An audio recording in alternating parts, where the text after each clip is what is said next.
The top 5 redshirt freshmen.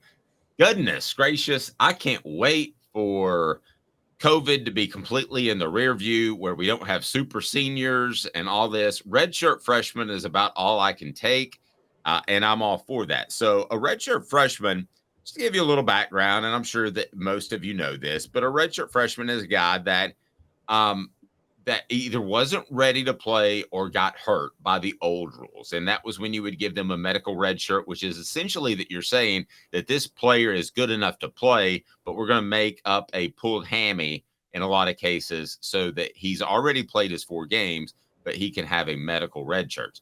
Well, nowadays you can play, correct me if I'm wrong, Caleb, you can play the last 4 games of the season instead of the first 4 out of 5, which I believe was the rule, and you can still get a red shirt. So redshirt freshmen aren't just necessarily off the maybe can't play, maybe banged up pile. They can be real-time contributors. We don't know as much about them, so we don't talk as much about them. But Caleb, redshirt freshmen, they ain't transfers, but they ain't true freshmen walking off the streets either. Yeah, and many of them, it's basically any 4 games you play, as long as you don't play more than 4 games, you can take a red shirt. And that, just for context, he'd have gone to the NFL anyway. Jamal Lewis could have taken a red shirt in 1998 with this rule. And he was a huge role. And Tennessee doesn't win their first 2 games without Jamal Lewis. That's what's so funny about that.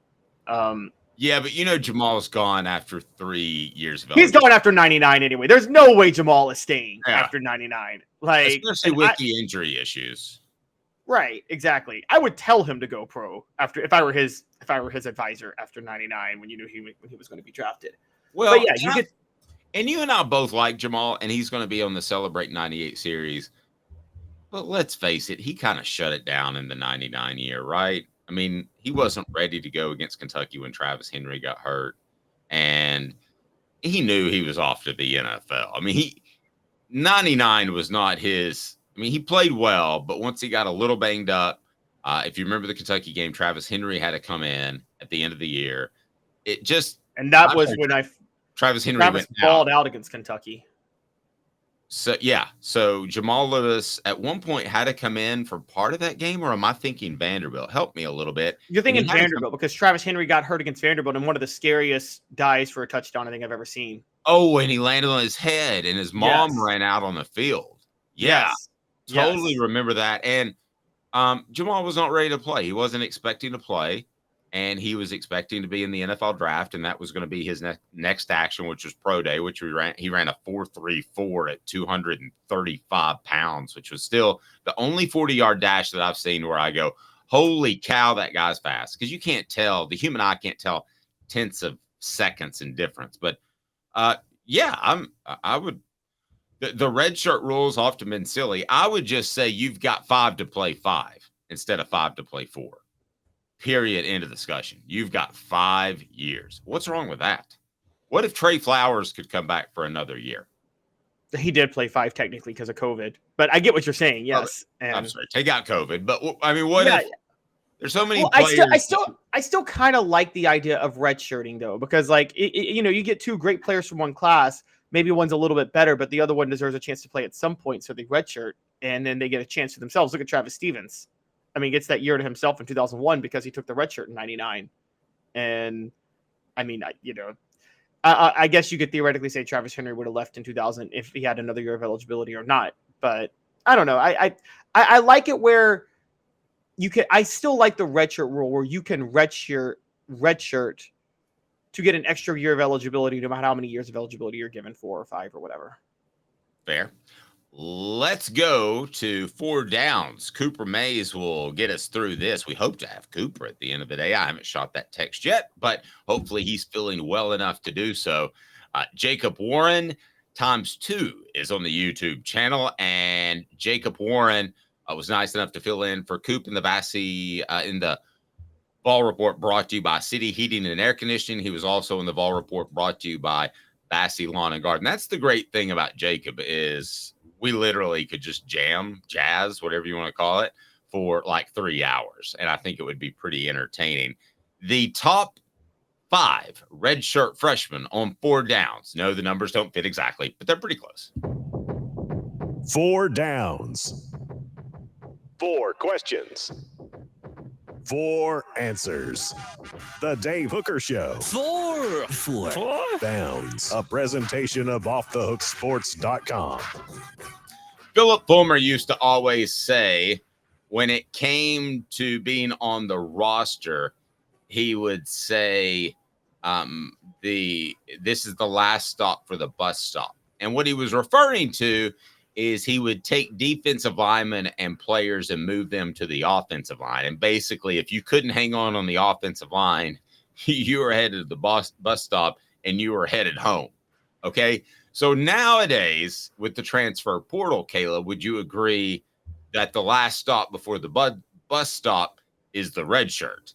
If you red shirt and you don't come in and you don't have an impact, other issues withstanding, if you don't contribute by your redshirt freshman year, you are not going to be around much longer with the transfer portal. They'll trade up in a heartbeat. Yeah, absolutely. I mean, they usually expect you to. I mean, if you haven't made an impact by your redshirt freshman year, you're probably hitting the portal at the end of the year. That's where I would look at it. Yep. There we go. And Coop, what should people do if they want to be a part of the program? Cooper Mays here. Hit like and subscribe. Coop, we appreciate that. 4 Downs is brought to you by Zen Sports, the new sports book in Tennessee, revolutionizing the way you earn Spets betting rewards. Easy for me to say is I guess I was thinking about boarding my dog already during this read. That means no more deposit bonuses that turn into deposit nightmares. On Zen Sports, what you see is what you get. And with their cash rewards program, you get a lot of cash. For a welcome bonus, earn an unlimited 5% cash back on your betting volume for your first 15 days when you sign up with the promo code HOOKED. That's right. Unlimited 5% cash back. Keep betting, keep earning with up to 3% cash back on your betting volume every month after that. Refer friends to earn a percentage of their betting volume as cash rewards too. Zen Sports is bringing the cash back to Knoxville. So if you bet big on sports, you want to be betting on Zen Sports. Zen Sports betting just got better, and it did. I was playing around with their app this weekend, and it was super fun. So before we get to 4 downs, and Coop will call the down and distance, or at least the down, let's start with Brian Grant. Brian Grant is a guy that I don't know that we've said his name other than in recruiting. When have we said his name, and why is he significant? Why is this a big year for him? I'll answer it with a big O-L. Yes, Brian Grant is... There are 4 redshirt freshman offensive linemen. 2 of them are on this list. The last spot for me came down to Messiah Redding, Mo Clipper Jr., and Brian Grant. 3 linemen we have heard little about. Grant is so much bigger at 6'7", 329 pounds, and he plays more on the outside. And so with questions about Gerald Mitzi not really getting it at tackle, and John Campbell Jr. and Jeremiah Crawford, both the only guys that we really think Tennessee can trust right now at tackle, there's a bit of an opening there for someone to step up. And I think you could really see Brian Grant, just with his size alone, maybe make a push. We don't know. This is all speculation. There's been nothing said about that in practice, but I'm basing it about what's being said about Mincy and where I know Brian Grant's going to line up. And there's just an opening for him at that point. Yeah, good Lord. He's 6'7", 329 pounds. He's got to have something if he can move his feet. And I'll do a little bit more digging into that since you brought him up to see kind of where he stands. But these are guys that, man, if you don't contribute, your January may be your time to look elsewhere. So let's get to 4 downs. So 4 downs. Coop, what down are we on? Coop here. First down. Thanks. Chaz Nimrod. Like that was first down, wasn't it? That was first down, Brian Grant, wasn't it? No, because we got 5 players. So we just talked about him. Okay. So we got a first down on this. So we now have another set of downs. Oh. Yeah, what we did is we did we did like a pre-snap play on the sidelines. So that's what that was. Chaz Nimrod, we decided last week that you would rather have the last name Hooker than Nimrod. Neither is great, but Chaz Nimrod and Caleb Webb are a couple of guys that are probably going to be lost in the shuffle, right, in receiver this year because they've got 4 really good ones and they don't play a lot. But if somebody goes down, isn't Nimrod the first guy who who likely comes off the bench? I would think so. He's absolutely the first guy. I think Caleb Webb was more highly rated in recruiting, but I think that was only based on their level of competition since Nimrod came from Arkansas. But I think Nimrod is actually a better, at least physically in better condition right now. They're almost the same size. One 6'3", 196, the other 6'3", 198. But Nimrod reportedly ran a sub 4.5 40 before he got to campus. So the speed is much more in his favor than it is Caleb Webb's. And I think that's where you're going to see him get on the field. I just want to hear Bob Kessling say, and I've heard rumors that he might retire, and now I've heard rumors that no, he wants to be a part of a couple of special seasons. So he does a fantastic job for Tennessee. But I just want to say, I want to hear Bob Kessling say one time, and touchdown pass from Milton to Nimrod. Wow, that guy can play. What a Nimrod. What down, Cooper? Cooper Mays here. Second down.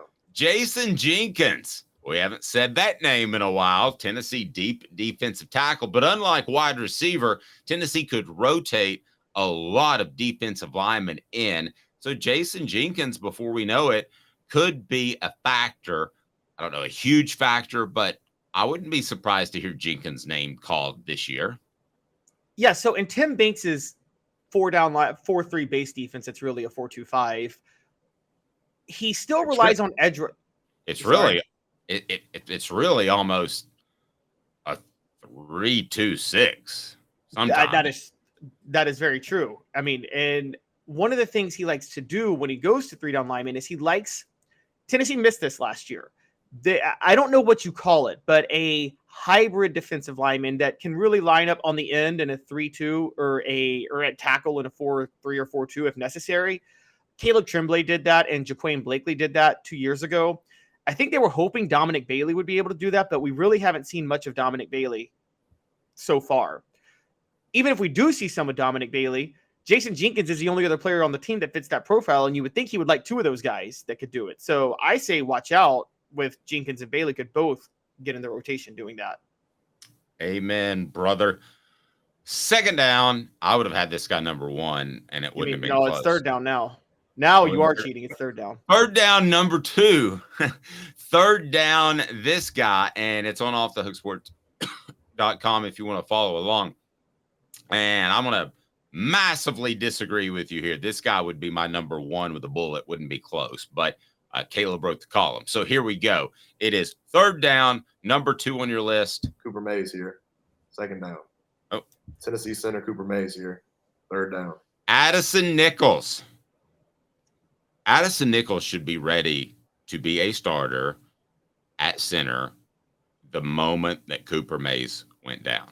Addison Nichols, including Andre Keurig, is the most physically able to get out and go right now and play in the SEC.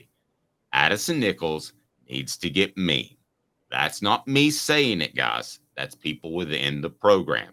This would be my number one, and I understand the number one argument you have, and we'll get to that on fourth down. But Addison Nichols should have already been tabbed the starter at left guard, and he should be the guy that's sliding over instead of Ollie Lane at center. He's more physically gifted. He should be ready. He is on the verge, telling you, with inside the program, he is on the verge of being a bust if he doesn't get his stuff together pretty soon. Addison Nichols, you have been challenged by Off the Hook Sports, and you're number two on this list by Caleb Calhoun. It is time, young man. It is time, like today at practice. It is time to take that step. He would have been number one on my list. He's number two on yours. Look, I'm with you. Addison Nichols should be number one on this list. Gerald Mincy should be starting at left tackle or right tackle right now and be one of the top 5 players on the offense this year. But as far as what we've been learning, it hasn't fully happened yet. And they did move Ollie Lane over to center. And Andres Carrick seems like he is more likely to start at that left guard spot over Nichols. So it seems like Nichols, I have him as the highest rated offensive or defensive player on here because of what he should be. But he hasn't broken through yet, Dave. So I can't. And he's not a projected starter if everybody's healthy. So I can't put him number one because of that. I mean, I don't blame you, but the guys that should and need to step up, I think you and I agree he would be number one. Yes, he's the number one on who needs to step up. But look, he hasn't yet. We need a Patches O'Houlihan to get in there. You got to get mean. You got to get angry. Yeah, I mean, if Andre Kuric and Ollie Lane are the starters at left guard and center, respectively, then Addison Nichols should be pretty disappointed. And in himself or something or his ability or I don't know what. But you got number one is? All SEC center Cooper Mays here. 4th down. Jackson Ross. Paxton Brooks is gone. Paxton Brooks was very good, especially at pinning players deep or pinning offenses deep. And Tennessee goes out, finds an Australian to find a punter for no reason, or didn't do it for no reason. He's played Australian rules football. He should be tough. And I'm going to tell you something you don't know about Jackson Ross after you tell me how important he is, Caleb Calhoun. I think he's already the starter. I think Jackson Ross has already got that spot locked in. You don't go and add a guy like that without expecting to start him immediately. And I've screamed for years, and I mean for years, that I don't understand why coaches don't travel across the world when looking for kickers and punters and say, hey, you want a scholarship to go to an American college? Well, here's one. Why don't you come kick or punt for us? I don't understand why coaches don't do that more. Tennessee did it, and I have a lot of faith in Jackson Ross. And by the way, he's not, for those who don't know, Australian rules football, that's basically rugby. And you're usually tough. You're usually tougher than damn it when you come out of there. Exactly. And it's a lot tougher to pin kicks when you play Australian football rules than in regular American football. So this will be a lot easier for him than where he came from. Yep. Okay. Let me tell you something about Paxton. I'm not Paxton. You may tell you something about Jackson you don't know? Sure. Okay, I'll give you 3 choices. And you tell me which one's true. He can hold his breath for over 3 minutes. Okay. He was the leading scorer in his Australian rules league, or he can kick with both feet. Which one? Number 3, he can kick with both feet. Did you know that already? No, I did not. That's just my guess. He can punt with both feet. That's an advantage, isn't it? Depending on where the rush is coming from on a punt. I thought about it when somebody told me last week. I don't know if it's an advantage or not. I don't know if you can get out of your step rhythm. It may be. I don't know if it is. Can you go, because you go left, you would go right, left, punt with right. You couldn't go right, left. Oh, I got to punt with my left. Could you? I don't know. I mean, in basketball, it's like if a player can go right or left when driving to the basket, that is the biggest advantage you got in the sport. I mean, if you're driving and you can go right or left, you're scoring every time you get into the lane, pretty much.